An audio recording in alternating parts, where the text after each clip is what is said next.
That was weird. I was waiting for it to like, you know, ease us in, and it was like black, and then here we are.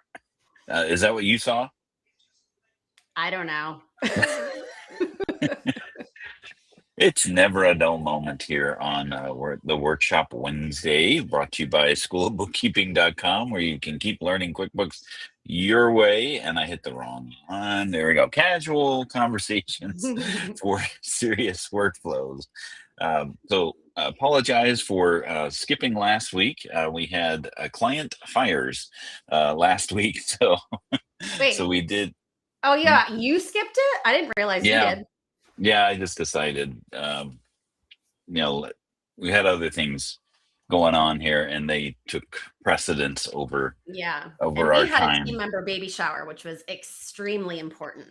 Right, you gotta have those. Hopefully, that was all happy times. It was really fun, and we did, because we have a virtual firm here, so we did a virtual baby shower, and we did virtual games with real prizes, and it was a lot of fun. Yes, hopefully it's not a virtual baby. I hope so. It's one of those like little keychain babies that, we did in the 90s where I was too old for that. Tamagotchis. You know what I'm talking about. Yeah, I actually, it's funny you bring that up because we're gonna divert for a second. I found something that's very similar to that, but it's actually for self-care. So it's kind of neat because it's same idea, the Tamagotchi, little creature that you have to take care. Yeah, you have to take care of this thing, right? And the way that you take care of it is by you taking care of yourself. Right? So, okay. I fail. I take really bad care of myself. Well, that's the point. That was why I got interested, is that like, I'm not living good habits. I could tell that, I was kind of letting things go, and and so I saw this ad, right? And it was kind of intriguing because in the ad they were like, you need to do this, do 5 push-ups. And then it's like somebody like putting down their phone and then doing 5 push-ups, and that unlocks, something. Wow, right? That's really cool, actually. And there's kind of a similar Black Mirror episode with these like little characters you take care of. I won't give it away, but definitely watch it. Yes. Don't no spoilers here on the workshop, except for QuickBooks spoilers. Yeah. and Jamie did say, based on all the symptoms, this is not a virtual baby. So she would be the one to know. This is not a virtual baby for the virtual baby shower. So before we get into our session today, which is all about, we're starting a new series, which is all about the new, I think the dust has settled on the user interface overhaul for QuickBooks Online. So I was waiting for that to be, complete before we actually go into, the details of those things. And we're going to break it down into, 4 or 5 week topics. But after that series, what we're going to do is we're going to shift doing the workshops live and streaming online to something inside of QuickBooks of School of Bookkeeping. Yes, my company. I've been struggling for the past 2 to 3 years trying to figure out how to best notify when we go live, right? And some of the things that we're talking about are general, right? And they're available or useful for the general population to watch our workshops. But what I would love to do is actually have these workshops be engaging, right? Like where it's more of a question and answer sort of thing. Well, that really doesn't work out too well when you're streaming things out on YouTube or Facebook or FaceTube or uBook, right? Out on the interwebs, right? Because there may be personally identifiable information that gets shared on these screens, and we certainly don't want to do that. Um, Side note: I remember doing a YouTube video one time where my own social security number was was on the screen, and Oops. it was out there for like 2, 3 years. Thank goodness it was not popular. You Because, didn't have 85,000 views on that one? yeah, I did not have a good view rate on that particular video, but certainly went through really quickly and blurred that out. So, um, and of course, didn't have you know certain a multitude of credit cards being opened in my name, which is good. So dodged the bullet there. So what we're going to do is we're actually going to broadcast or do the workshops live inside of School of Bookkeeping. So that means uh, you'll have to register and be a member of School of Bookkeeping in order to participate in the live workshops. Now, you can still do that for free. We do have an option for you if I could find the right thing here. So there's a QR code for workshop access. It's totally free if you're not a paid member of School of Bookkeeping. But what we do after the workshops is we take them, we sweeten them up, we edit them kind of. If you're ever watching them streaming, sometimes the volume's not right, or the video's blurry, or something like that. We re-edit them so that they're actually viewable, and we put them in our workshop listing inside of School of Bookkeeping. The challenge is that um, putting a sequence to send out emails to those that might be registered. The platform that we're using really doesn't um, think that's a great way to do things. So setting up a recurring email where it goes out and follow up and all that stuff. I've been trying to crack that nut for a while, and really it's just not working. So what we're going to do instead is we're going to do the workshops inside of School of Bookkeeping. We'll start that after this series. So, in 4 or 5 weeks or so, we'll do the workshops inside of School of Bookkeeping. But you'll just want to ensure, if you want to participate in those workshops, you want to register as a free member so that you have the workshop access. The good news is that when we go live, you'll get notified.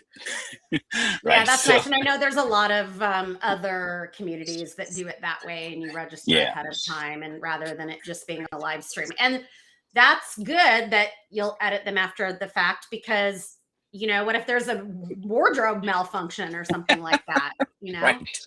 Can't have that. No. Just double check here. Yes, I am wearing pants, so that's that's good. So I'm going to put the link in the chat as well. So for anyone watching on our streaming platforms, you can certainly use that to register for the free access for the workshops. And once that's all you have to do. And then when we do go live, when we transition over, you'll get an automatic alert when we do go live, and then you can maybe put that on your calendar if you wanted to, and or just join join in, right? So we'll give that a try, and maybe you'll find us back here streaming if that doesn't work. We're not we're not married to the way that we do things here. We're open to change. That's one thing I did learn at Intuit, is that don't get attached to the way things are being run, because they certainly can change. It's kind of like watching The Walking Dead, right? And don't get attached to any character. The chances are one of them's going to die soon. Oh Or man, Game I of never did Thrones. see that show, but I heard it was really good. But Same with I Game mean, of Thrones. Somebody would die.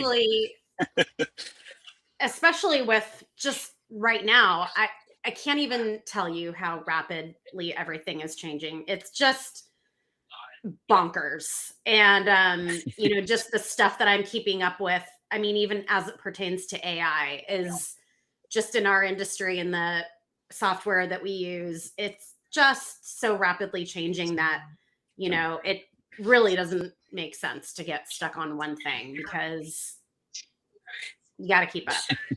Yeah, so that was kind of my question of the day, or the thought that I was thinking of for today, because there's this whole mindset or concept of, you know accountants don't like change, but I don't think anybody likes change to a degree of, and I think it's exacerbated uh, by the field of accounting, because I think in most cases, a lot of times your workflows are a habit of muscle memory, right? Right. Like, I go over here, I click this. I think the 10 key is probably the best example of muscle memory Right.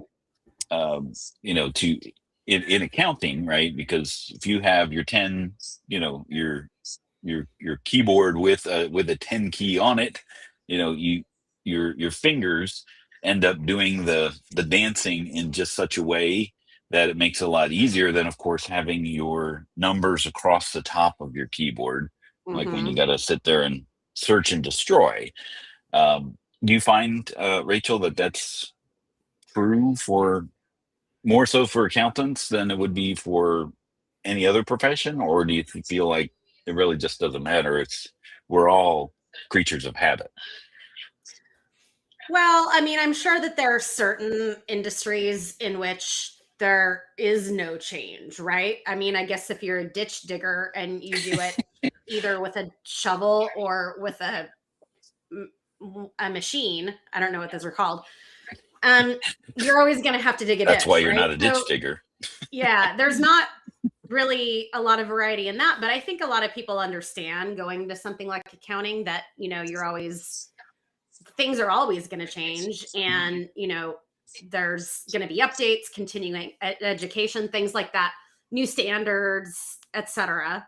But I do think that rather than people don't like change, especially with accounting, I think it's the better way is people get used to doing it the way that they're doing it. And so it's not that I dislike the actual change.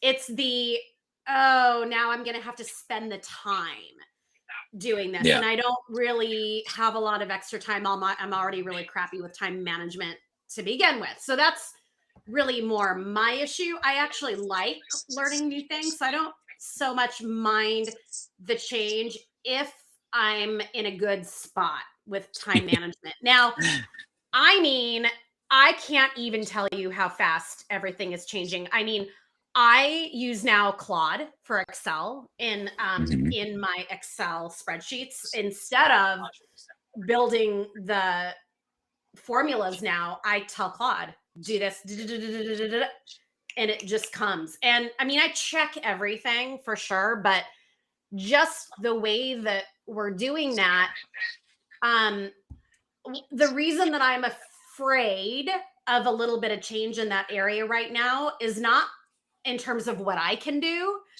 it's people's perception of what accounting and bookkeeping is now. Mhm. Meaning they may think, oh, I can just like put all this in Claude now, or I could put this all in Perplexity now and like spit it out. And they're not aware that it's not right because they don't know controls and they don't know how to check themselves and they don't know even to identify what's wrong. So Mhm. I'm a little worried that inaccurate data is going to get passed off as accurate data, and then we're going to have a mess going forward. So that's really my biggest fear about change. Mhm. If I'm in control, just because I'm a total control freak, if I'm in control of the elements that are changing and I have a clear view on the steps, I'm okay with it. And I Mhm. actually welcome it. But this to me is opening up a can of worms in terms of non bookkeeping professionals, and you and I know like some of the bookkeepers out there are magicians. Like not magicians, that's a bad Right. word. Like Mhm. I don't mean like they're creating magic. I mean they're a whiz, right? They are incredible. Like some of these, career bookkeepers that have been doing it 25, 30 years, and they can make they can make sense of they could do the bookkeeping for a giant corporation all by themselves, right? They're that good. Mhm. So what I'm a little worried about is that um people may think that they can just AI themselves into that, and it's a true skill.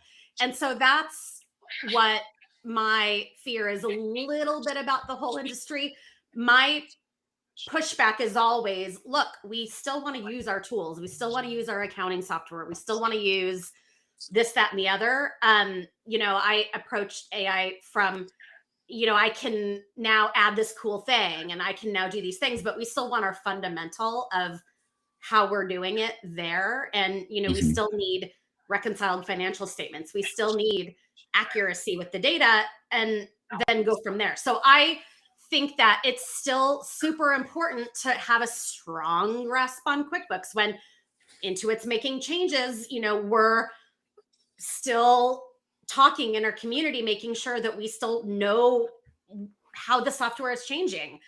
For now, I mean, I guess until we do become Back to the Future where we push a button and then everything appears. I don't know. Maybe that will Yeah. happen. Yeah. Yeah. It's and I think in the grand scheme of things, right? Um, once you've chosen your profession of choice, in this case, accounting and bookkeeping, right? You try to do things that you do more efficiently, right? Hmm. And that's like there is a preference in QuickBooks Desktop, going back to the example of the 10 key, right? Um, there was a preference in desktop to change your your enter key to tab, right? Hmm. So that was a workflow efficiency option, because if your hand is resting on the 10 key, right, you can really quickly, again with that muscle memory, while you're entering in numbers, there's an enter key also on the 10 key, right? So Hmm. you can change that preference to be your enter key to actually be a tab, so that without moving your hand off of the 10 key, you then can either actually use the same hand that you're using to type the numbers, use that to tab on the 10 key, right? Because you've got Hmm. the enter key, right? So I think that's and I think it reminds me of when we were at Intuit Connect and Sasan was on the stage and he was talking about, the light bulb wasn't invented from the continuous improvement of the candle, right? So at some point you have to go from, a candle and continuously improving and making workflow enhancements to the candle, to eventually saying, okay, well, we need more light, and we need a different way to Yeah. get light, and it's not going to come from this candle anymore. It's going to come from this light bulb, which means that we have to basically break everything down. And that's what we have here in QuickBooks. today is we have a new light bulb. Yeah. And I don't And care if the 10 key goes away. I'm not hand yeah, entering numbers anymore. yeah, Sorry. yeah. I mean, Hashtag that not is, sorry. I mean, there's only so much that you're going to be able, so much efficiency that you're going to be able to do by manually entering in data, right? That's only going to get you so far, right? And what's the tall tale? The I can't remember the guy, the miner against the machine, right? The I can't even remember that guy's name. It was like not I Paul don't know. Bunyan, but I don't know that story. not Paul Bunyan. It's like and it's not Jesse Owens. There's like an Owens something in there. And Oh, if anybody Henry? knows Henry, yes, Oh, John Henry, Henry. Oh, John Henry. Henry, yes, yes, John Henry. John Henry. You know, he was the miner, and they brought in a machine, and then it was the man versus machine Mm. thing, right? Hmm. Of course, he worked and so hard he died. So what's the lesson there, right? Yeah.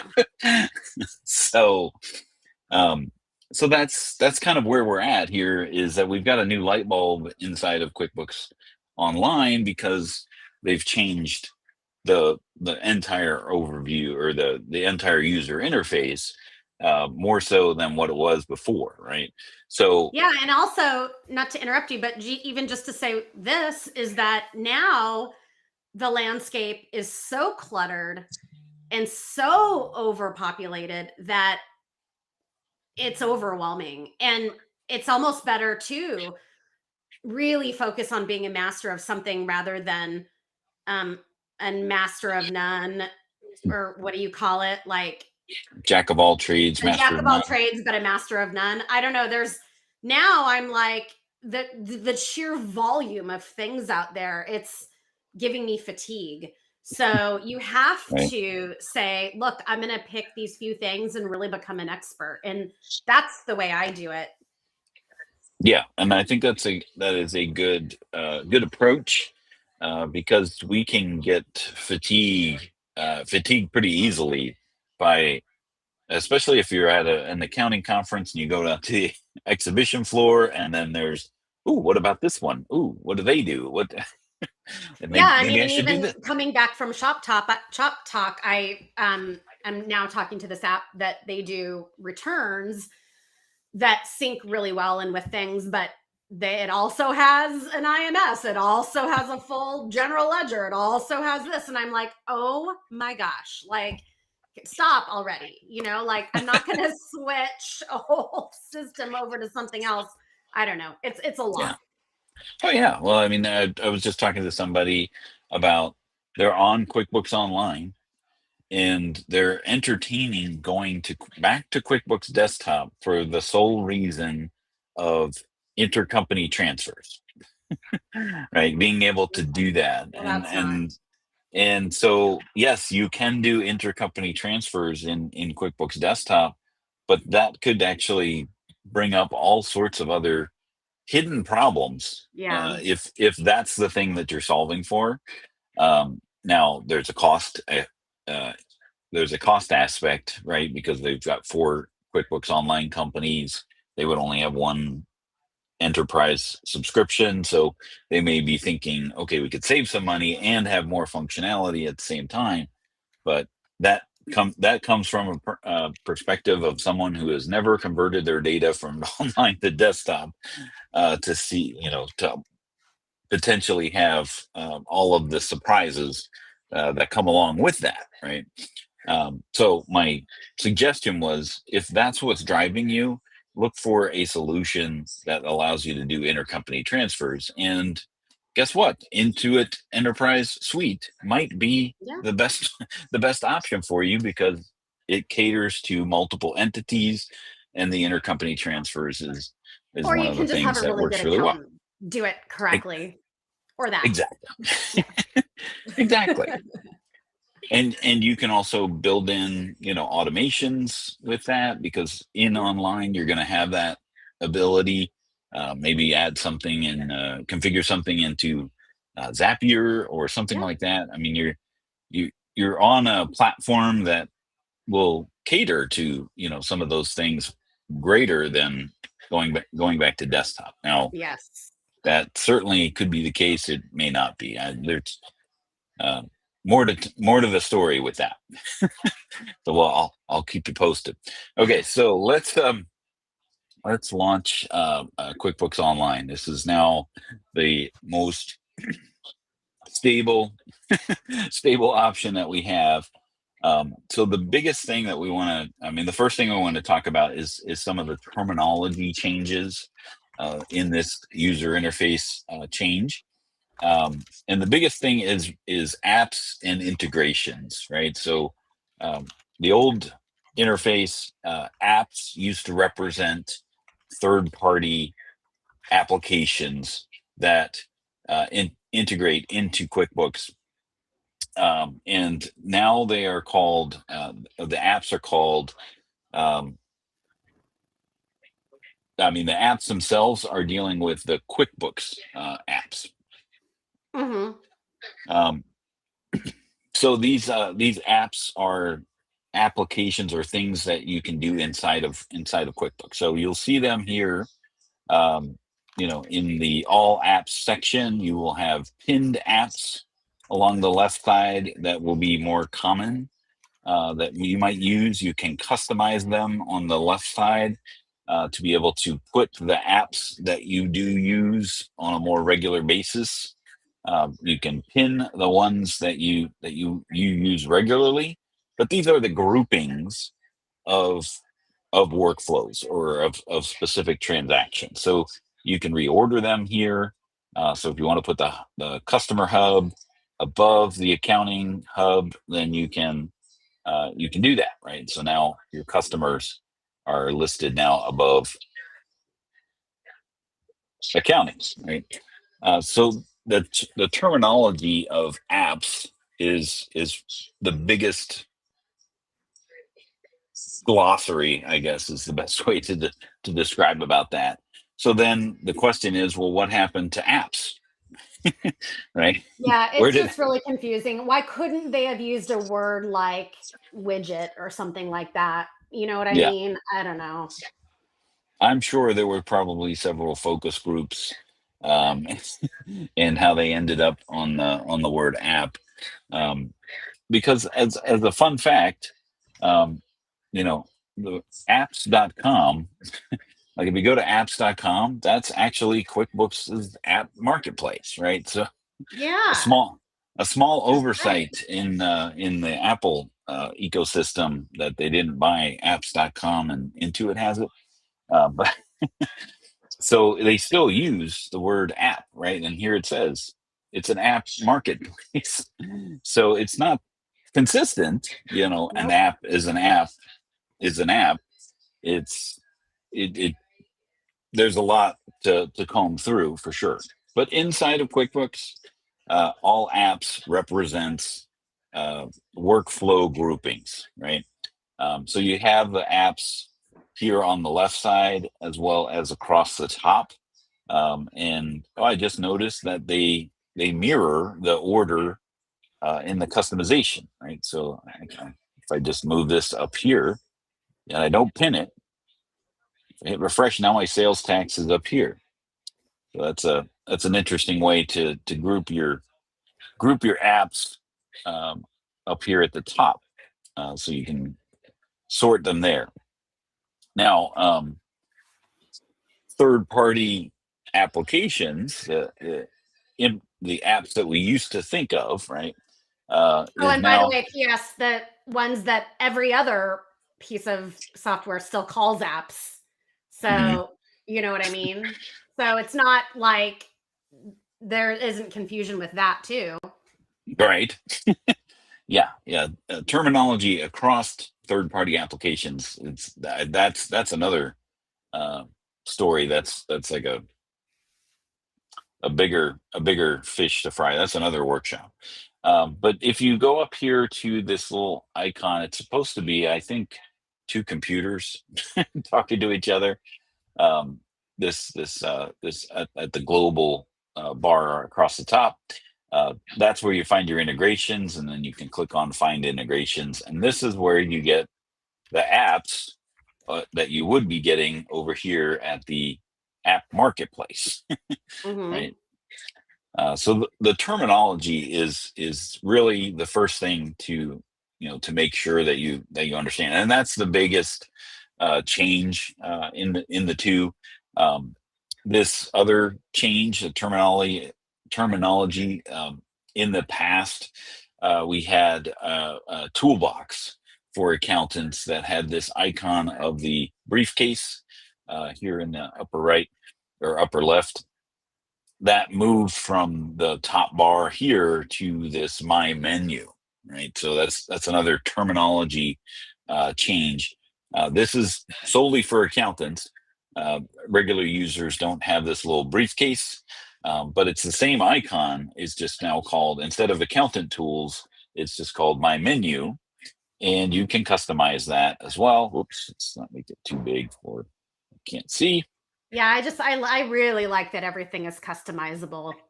Yes, And it's that not tiny is little print. exactly. Yes, so you have those options there. So you can customize the sections that you see, um, and within those sections, you can add your favorites and bookmarks and sort them. That's what these icons or these dots. I don't know. I don't know why. Why do some have 3 dots and then this has 6 dots? I guess three is like the universal symbol for there's more. Yeah. Like there's a This sub is it menu. always looks like this when it's a rearranger thing. Yeah. And I am so sorry, Dan, but I do have to leave. Unfortunately, Okay. I sent you a chat, but I have to leave. I have 2 minutes, but then I have to run. We have kind of Well, an internal thing we have to go over. yeah, we won't take too much longer than what we have here, but I understand if you have to jump off duty calls, whether you're doing the live stream or not. Yeah, sorry about that. Yeah, No problem. I've got 2 minutes, but I'll let you finish up Nope. what you're doing. So you can customize the bookmarks. You can customize the create section as well as the tools.